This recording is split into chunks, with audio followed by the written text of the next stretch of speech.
नमस्कार दोस्तों। आइए आज सबसे महत्वपूर्ण बिंदु पे बात करते हैं, डिप्रेशन एंड सुसाइड। इससे महत्वपूर्ण कुछ हो ही नहीं सकता। बिकॉज जिंदगी रहेगा तभी तो आगे कुछ होगा डिस्कशन। पढ़ाई लिखाई जो भी है वो तो जिंदगी रहने के बाद ही है। हाल ही में एक बहुत बड़ी घटना हुई है जिसके बारे में आप लोग जानते होंगे, अभी भी चर्चा में चल रही है।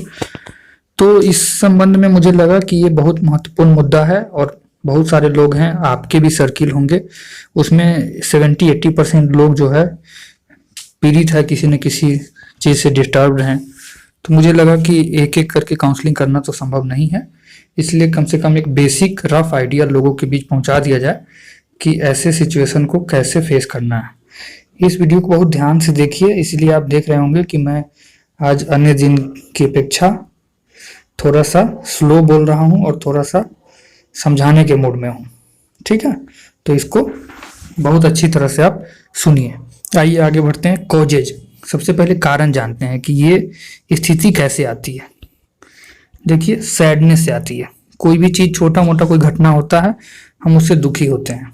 सैडनेस आई, वो बढ़ते बढ़ते जब उसको 1-2 दिन आप उसी पे, जनरली क्या होता है, हमारा नेचर होता है, जिस घटना को ज़्यादा फोकस करिएगा ना वो ज़्यादा गंभीर होता जाएगा। उसके बाद क्या होता है, डीप सैडनेस, फिर होता है ओवर थिंकिंग, ये सब। उसके बाद फाइनली आता है डिप्रेशन। इसको मैं 4 पॉइंट में बताऊँ। पहले सैडनेस, ये नॉर्मल चीज़ है। उसके बाद ये आता है डीप सैडनेस, इसको हम लोग खुद लाते हैं, जैसे सोच सोच के मेरे साथ ये क्यों हो गया, ये हो गया, वो हो गया, पन्ना ढिमका। तो उसके बाद आता है डीप सैडनेस। फिर जब कुछ ज़्यादा ही सोचते हैं और ज़्यादा सोचते हैं तो आता है ओवर थिंकिंग। और जब ये तीनों होते होते इन डिप्रेशन।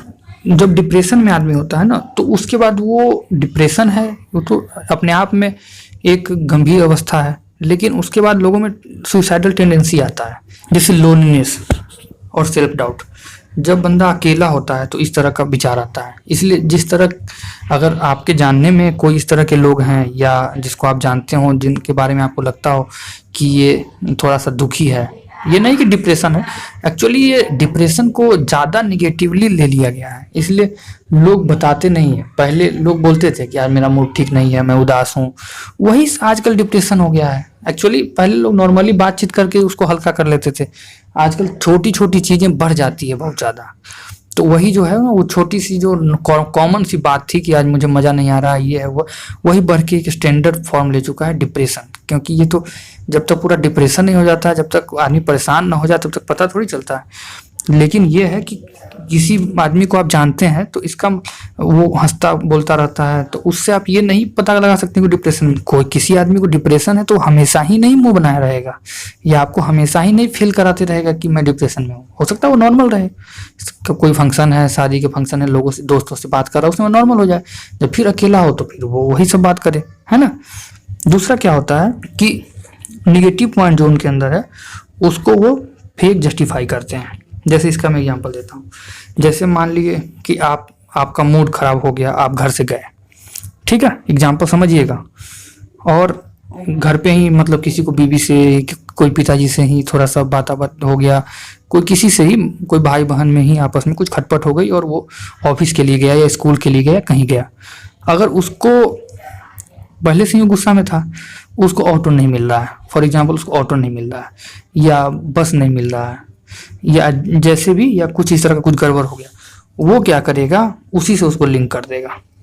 इसी को बोलते हैं फेक जस्टिफिकेशन ऑफ नेगेटिविटी, कि कुछ गलत हुआ आपके साथ, उसको भी आपने उसी से जोड़ दिया। ये भी है, ठीक है। एक आइए आगे बात करते हैं, कंपैरिजन एंड सोशल प्रेशर।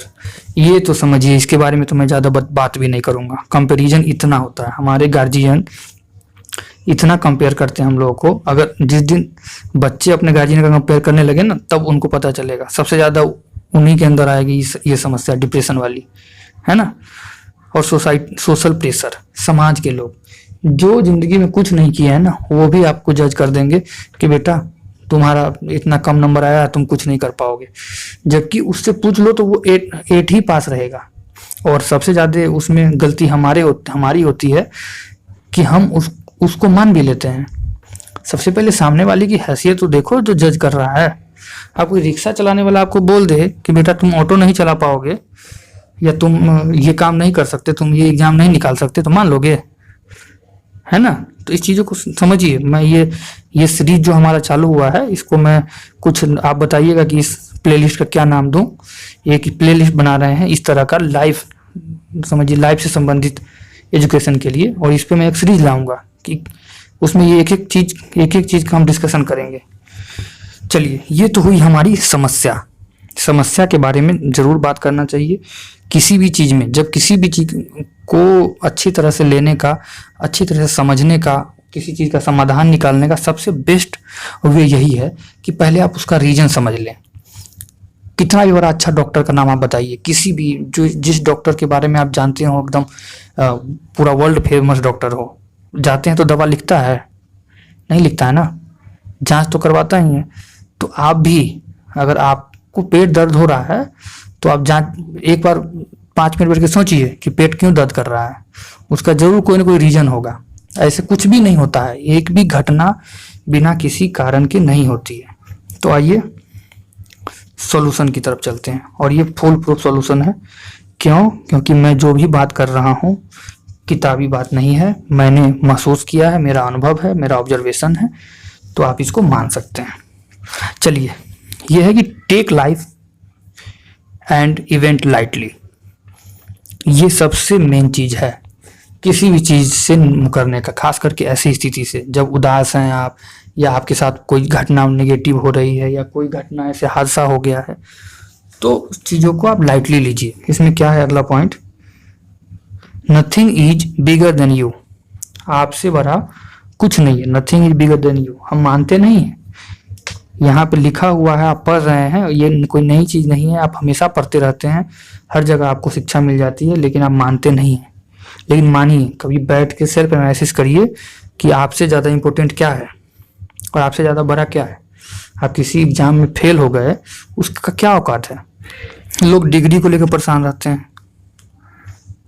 देखते हैं generally back benchers, college drop out, ये लोग कंपनी खोलते हैं, और जो सो कॉल्ड टॉपर होते हैं वो उसमें जॉब पाते हैं।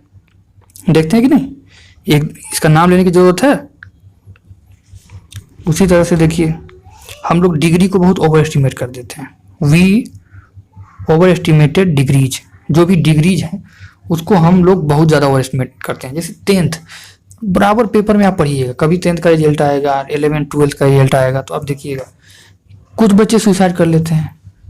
अगर मिल जाए तो उसको कम से कम 10 लाठी मारने की जरूरत है कि भाई तुम जिस चीज के लिए सुसाइड कर रहे हो, पूछो ना, जो लोग सफल हो गए उससे पूछो कि वो जो 10th का जिस सर्टिफिकेट के लिए तुम सुसाइड करने जा रहे हो, उसका क्या यूज हुआ है उनके लाइफ में। सबसे बड़ा पोस्ट क्या है? आईएएस है ना। किसी आईएएस से जाके पूछ लेना कि साहब 10th में मेरा 5% कम नंबर आ गया है। कम तो नहीं है, 80% मेरा आया है, लेकिन मुझे 90% आना चाहिए था, 10% कम आ गया है, सुसाइड कर लें। वो केवल उसका यूज होता है आपका डेट ऑफ बर्थ दिखाने के लिए। हाँ, वो भी हमारे ज़माने में होता था। ये जो है पहले के ज़माने में होता था कि डेट ऑफ बर्थ दिखाने के लिए इसका 10th का सर्टिफिकेट का यूज होता था। भांजा मेरा बता रहा था कि अब बर्थ सर्टिफिकेट बनने लगा, अब उसका वो भी वैल्यू खत्म हो गया। समझ सकते हैं? और इसके लिए क्या है?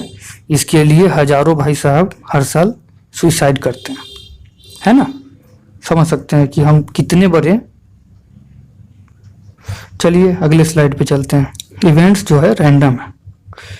When we fall in the state of overthinking, we think everything affecting me negatively. कोई भी घटना हो रही, जैसे मैं अभी एग्जांपल लिया था ऑटो वाला, वो एक रैंडम घटना है, उसको किसी भी चीज से लिंक करने की कोई जरूरत नहीं है। लेकिन हम उसको जब ओवर थिंकिंग के स्टेज में होते हैं तो उसको लिंक करते रहते हैं कि ये मेरे साथ इसलिए हुआ कि मेरा लक खराब है, मेरा ये है, वो है, फन्ना टिमका, है ना। तो सीधा सिंपली समझिए कि इवेंट्स आर रैंडम। जैसे if your bike get punctured, एक एग्जांपल यहाँ पे दिया गया है, इसको आप देखिए, इसलिए मैं यहाँ पे लिख देता हूँ। बहुत लोग बोलते हैं कि आप रैंडम बात करिए, लेकिन यहाँ पे स्लाइड रहता है तो मुझे याद आ जाता है चीजें, है ना। एग्जांपल देखिए कि if your bike get punctured and the repairing shop is closed, is it okay? Nothing is planned against you, है ना। Just wait, everything will be fine. जैसे अगर आप जा रहे हैं कहीं पे, आपका बाइक पंचर हो गया तो आपका बैड लक थोड़ी है। आप थोड़ा सा सोचिए, एक स्टेप में और आगे आपको ले चलता हूँ कि अगर आपका बाइक पंचर हो गया, आपको कोई पंचर ठीक करने वाला, रिपेयर करने वाला नहीं मिला, तो किसका लक खराब है? सोचिएगा और कमेंट करिएगा, आपका या पंचर वाले का। अगर वो दुकान खुला होता तो क्या उसका फायदा नहीं होता? आपको तो थोड़ा सा पेन हुआ, आगे पीछे कहीं जाएंगे उसको मिल जाएगा, लेकिन उसको तो लॉस हो गया, है ना। तो ऐसा नहीं है कि आपका बैड लक है। इसलिए फिर हम बोल रहे हैं इवेंट्स आर रैंडम। अब आइए, stop planning, start doing is the ultimate solution for every negative thoughts. जैसे क्या होता है, अधिकतर लोग करते हैं, इसमें कोई दूध का धुला हुआ नहीं है, प्लानिंग करते हैं, प्लानिंग प्लानिंग प्लानिंग, और कभी एग्जीक्यूट नहीं करते हैं। इससे भी क्या होता है, हमें निगेटिविटी आती है कि हम अपने आप का वादा नहीं निभा रहे हैं। फाइनली हम यही कहना चाहेंगे कि अपने आप को बिजी रखिए, जितना भी बिजी रख सकते हैं रखिए इस तरह के विचारों से, और चीज़ों को सिंपली, जैसे हमने चर्चा किया कि इवेंट्स आर रैंडम, मानिए इसको, लाइफ को इजी और लाइटली लीजिए, ठीक है। अगर आप किसी और इसी तरह के मुद्दे पे वीडियो चाहते हैं तो कमेंट करिए, अगला वीडियो आ जाएगा उस पर, ठीक है। मैं कोशिश करूंगा कि इस सीरीज में, जो हमारा इंस्पिरेशनल सीरीज है, इस पे कंटिन्यू वीडियो आता रहे, और बाकी भी सीरीज है, आप हमारे चैनल को विजिट करिए, बहुत सारा प्लेलिस्ट वहाँ तैयार हो चुका है, आप उसको देखिए, एंजॉय करिए। वीडियो को पूरा देखने के लिए बहुत बहुत धन्यवाद। मस्त रहिए।